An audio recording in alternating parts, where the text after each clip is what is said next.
lunchtime on Spectrum Television. Our top stories. Experts in American plastic surgery are in Cameroon as numerous patients have benefited from their expertise. Faced with a plethora of cases at the Yaoundé Military Hospital, cases such as malfunction, breast reconstruction amongst others are a few of the cases they can handle. This is aimed at transferring competence to local experts to match international standards. Details of that in the following news. And tensions in the Social Democratic Front Party nominations as Barrister Agbo Balankongo has turned down party chairman John Fundi's appointment. Eyes are open, fingers crossed, and what went down, it is in a few minutes that you will get answers. Hello viewers, thanks for watching the Primetime Bilingual Newscast on Spectrum Television. We begin the very first element in the French language with Leila Renganzo. Good evening, Leila. Bonsoir à vous, Joséphine Binti. Mesdames, bonsoir, monsieur, bonsoir. Et merci d'être avec nous. Il est 20h sur les antennes de Spectrum Télévision. C'est le journal. Et à l'ouverture de ce 20h, on parle de la campagne médicale lancée par le ministère de la Défense et la Fondation Restore. Des experts en chirurgie plastique de nationalité américaine séjournent au Cameroun dans le cadre de cette campagne depuis le 17 juin 2022. Et pour bénéficier des soins et de leur expertise, il faut simplement se rendre à l'hôpital militaire de Yaoundé. Olivier Bouzike.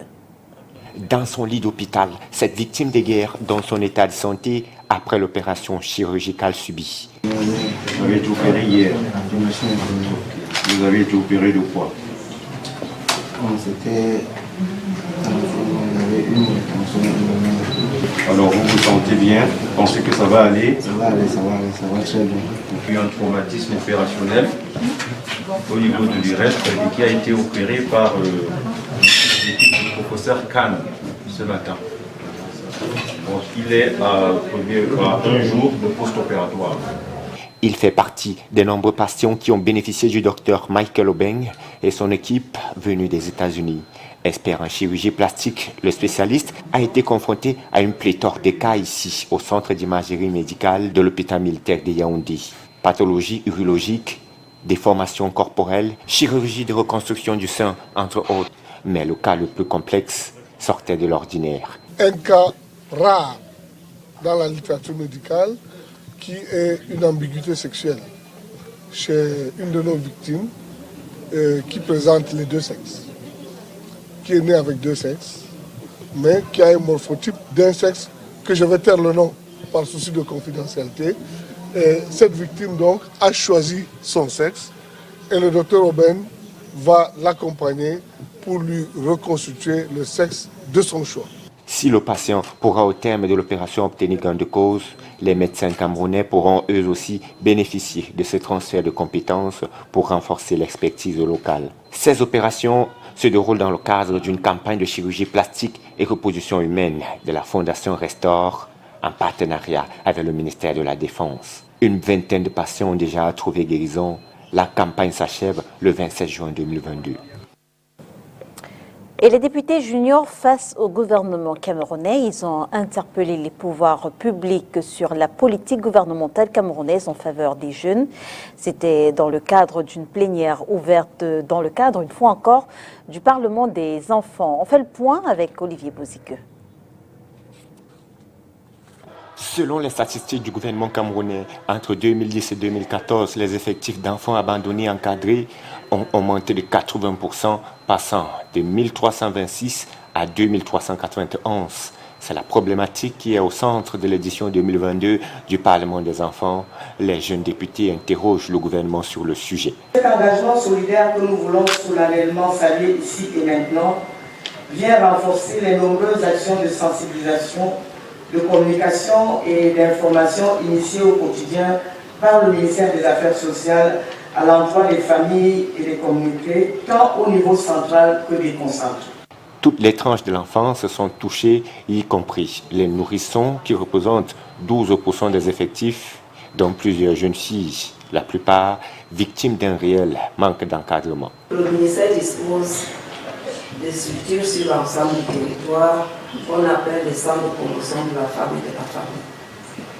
Ces femmes issues des couches vulnérables peuvent solliciter une formation dans l'un des domaines qu'elles-mêmes auront identifiés en fonction des formations offertes. Parlant de formation, les parlementaires juniors veulent savoir quelle est la politique du gouvernement en matière de formation professionnelle et d'emploi. Le gouvernement est en train de multiplier les centres de formation professionnelle.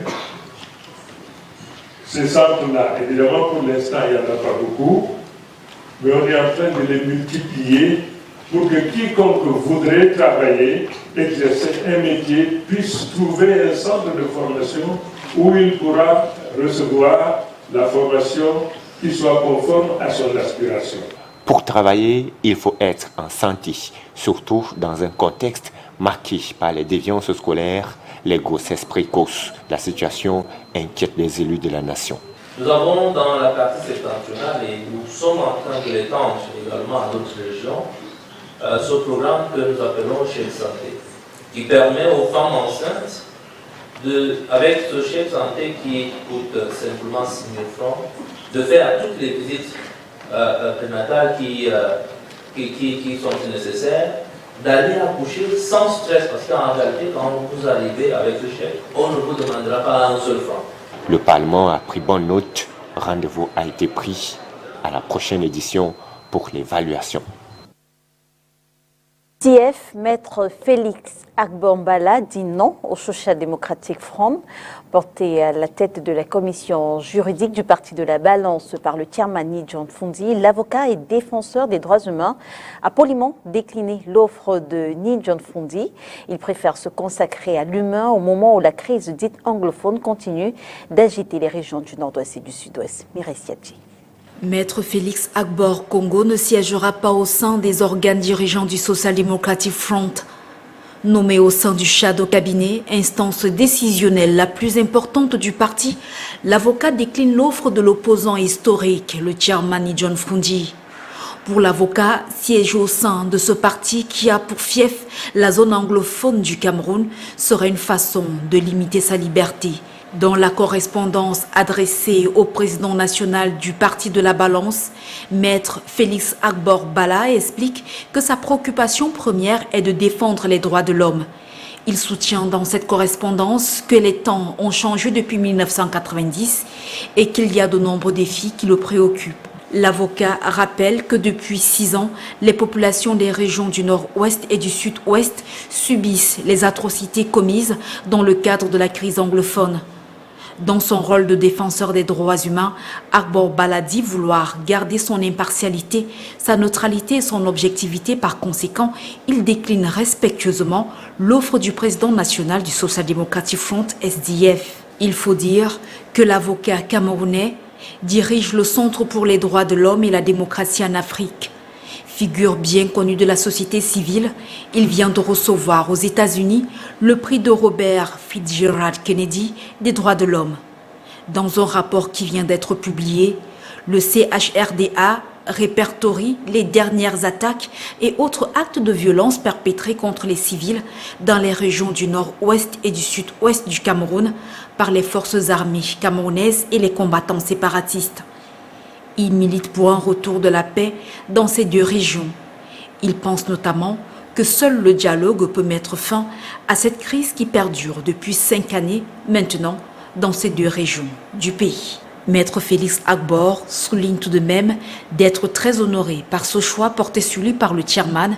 Il rappelle qu'il a pris sa nomination à son arrivée au Cameroun en provenance des États-Unis, où il a d'ailleurs reçu le prix Robert Kennedy des droits de l'homme. Cocoa prices may take buyers by surprise by 10% increase in a few weeks to come, as it is expected in market prices. The rainy season, however, is not making accessible farm-to-market roads. Details in the following report.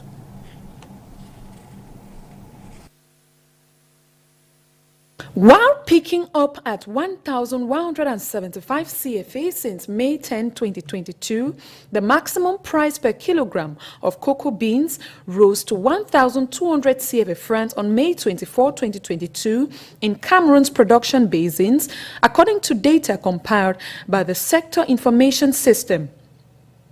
This is a device for communicating prices to producers in real time in order to boost their negotiating capacities with buyers.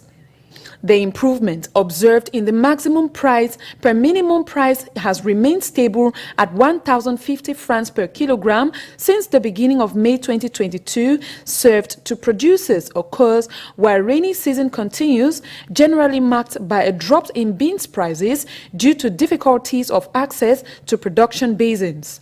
But this reality is increasingly being put to test in Cameroon. In fact, for the past 2 weeks, farm gates prices have resisted the torment of the rainy seasons rather well, due to the vigorous demand for beans following not only the arrival of 2 new grinders on Cameroon market, but also to increase the grinding capacities of the market leader.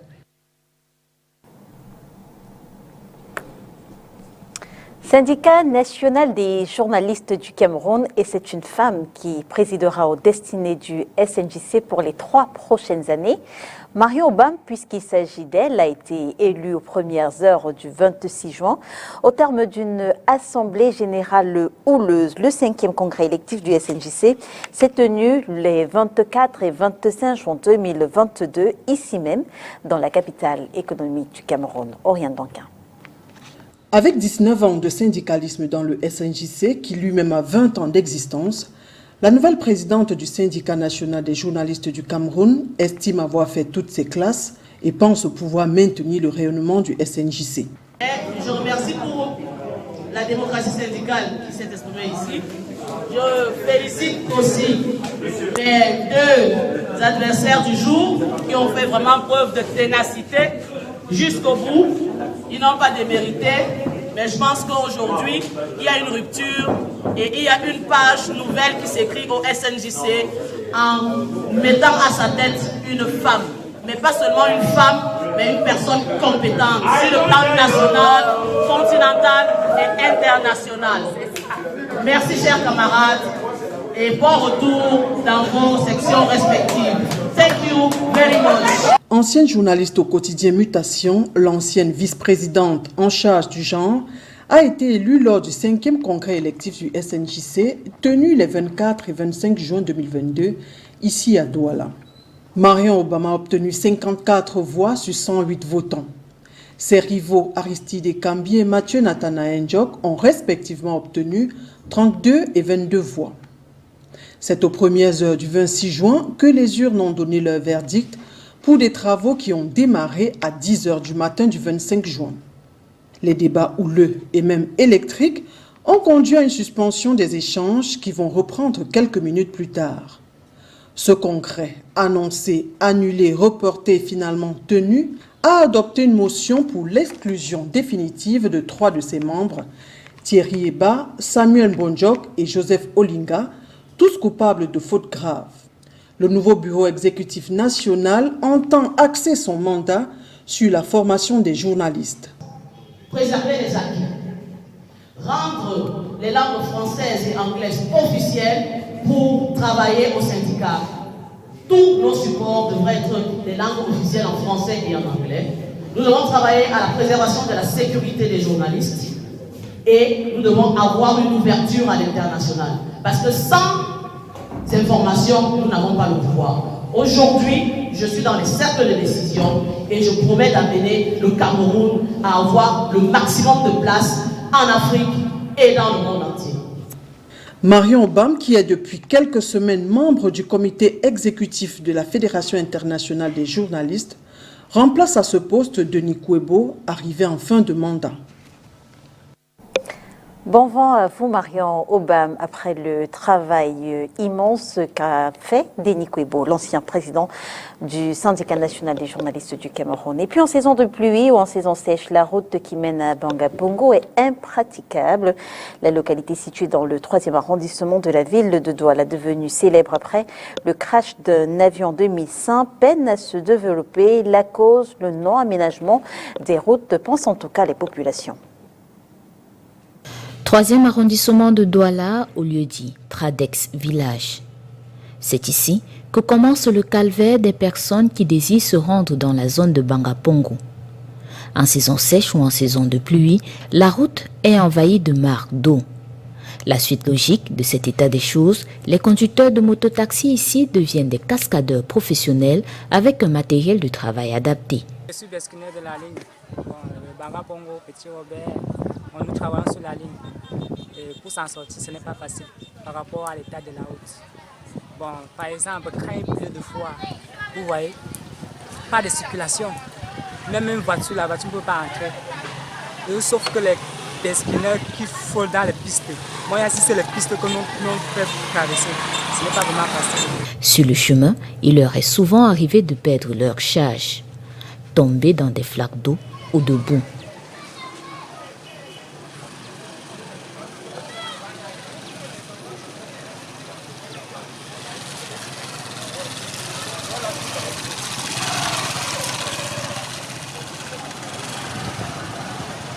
Et même les motos ont du mal à supporter ce dur périple.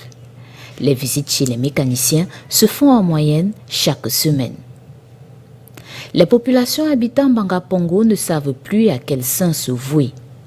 La zone est devenue tristement célèbre après le crash du Boeing 700 de la compagnie aérienne Kenyas Airways.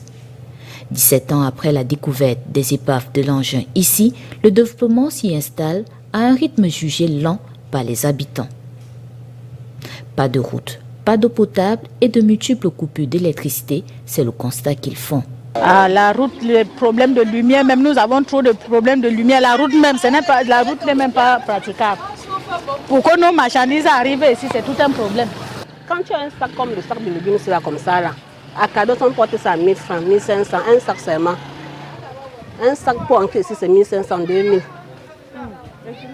On ne s'en sort pas parce que tout le bénéfice entre que dans le transport. Tout le bénéfice entre que dans le transport. Nous, on ne s'en sort pas, nous, ici, là. Parce que quand nous, on achète, on arrive à crader, ça dépasse même ce qu'on ancre ici avec même, ça dépasse même ce qu'on achète en ville. Depuis une semaine, on n'a pas la lumière.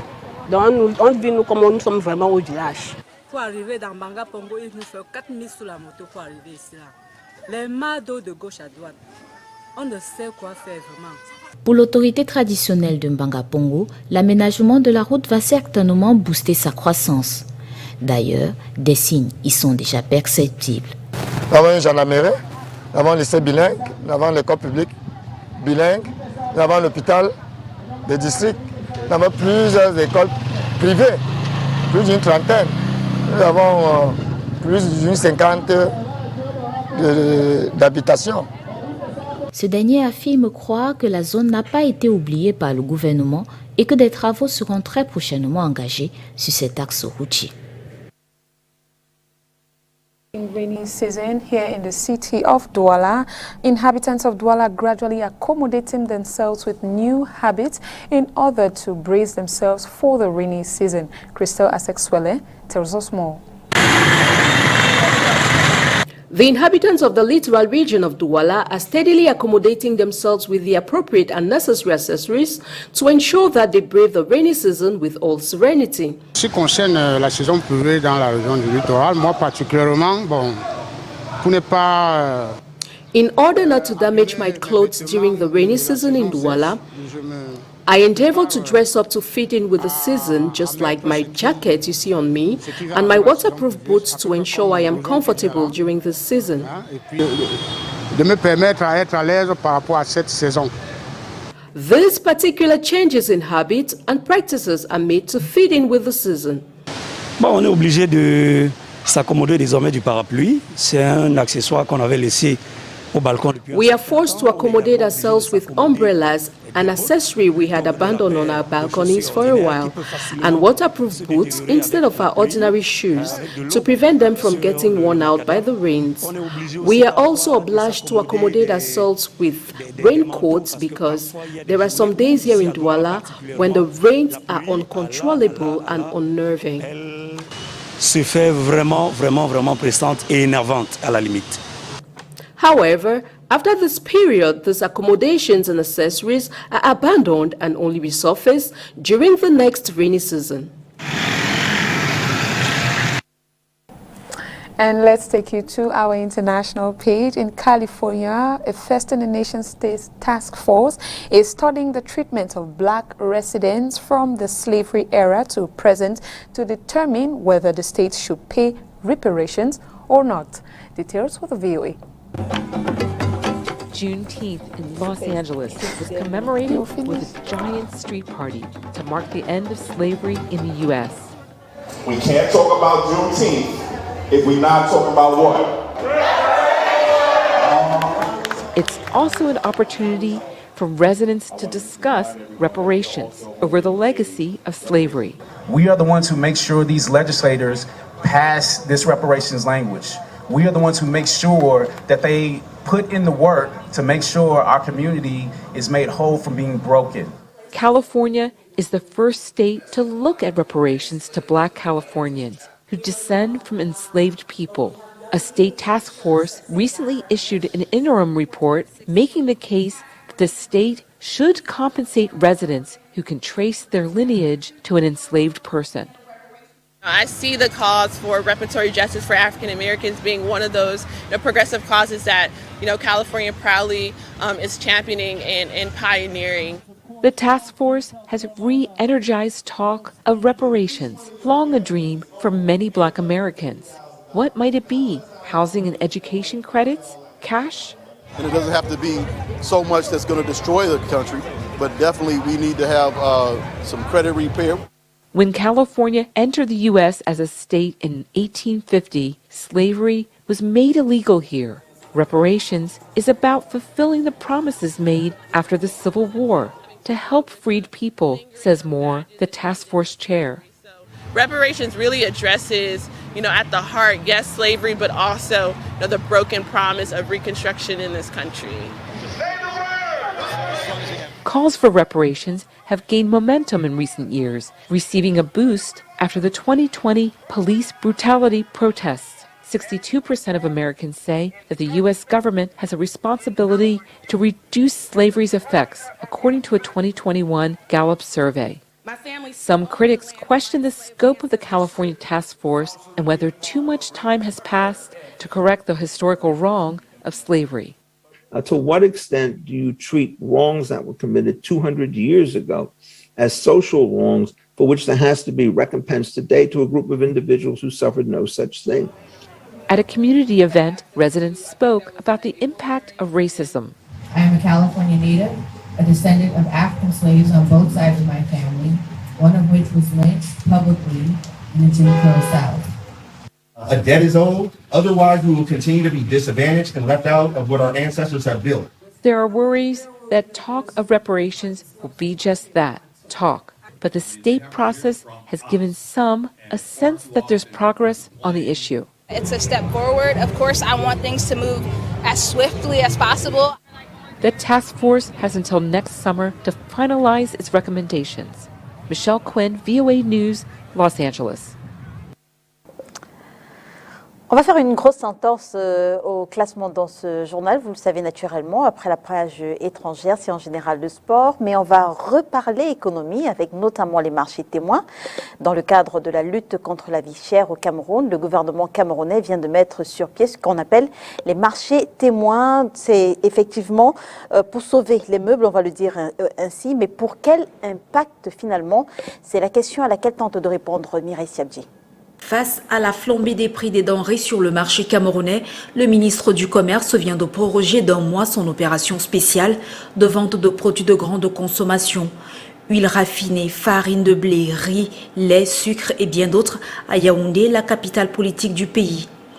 En effet, selon le communiqué signé le 24 juin par le ministre du Commerce, Luc Magloire-Mbargué à Tangana, une autre opération spéciale se déroule à l'esplanade du boulevard du 20 mai depuis ce lundi 27 juin 2022. Les populations sont conviées à tirer pleinement avantage de cette opportunité exceptionnelle qui participe de la mise en œuvre des 13 autres instructions du chef de l'État, ceci afin de préserver le pouvoir d'achat des consommateurs en dépit des aléas d'une conjoncture internationale particulièrement défavorable. Sauf que entre l'objectif visé par le ministère du Commerce et les réalités sur le terrain, notamment au boulevard du 20 mai où se fait ce marché témoin, La réalité contraste. Maillot 1500, Nema 1350, donc il n'y a pas une différence. Ils disent que deux bouteilles, pas plus, et ils vendent à 1450. Je voulais donc prendre même une seule bouteille. Il me dit qu'il n'a pas de monnaie. Les ménagères estiment que les prix ne sont pas différents sur le marché. Ces prix qui d'ailleurs ne cessent de grimper depuis plusieurs semaines sur l'ensemble du triangle national. C'est la même chose qu'au marché. Au marché, c'est 1500, donc ça ne vaut pas la peine. Du côté de la boucherie, l'on évoque une légère baisse au niveau des prix du kilogramme de viande. Au marché, 1 kg de viande de Sanzo à 3 000 ou 3 500. Avec aussi 3 000. Ici, nous, on laisse les Sanzo à 2 800. Avec aussi à 2 300 pour aider la population. Nous, on est avec le ministre, c'est le ministre qui nous a mis ici. On est capable d'aider jusqu'à soutenir jusqu'à décembre. Ça dépasse de comment on voit le marché, ça se passe. Cette opération de vente spéciale du ministère du Commerce fait suite à une première organisée dans la semaine du 13 juin à Yaoundé. Mais selon des témoignages, l'accès aux produits reste pénible.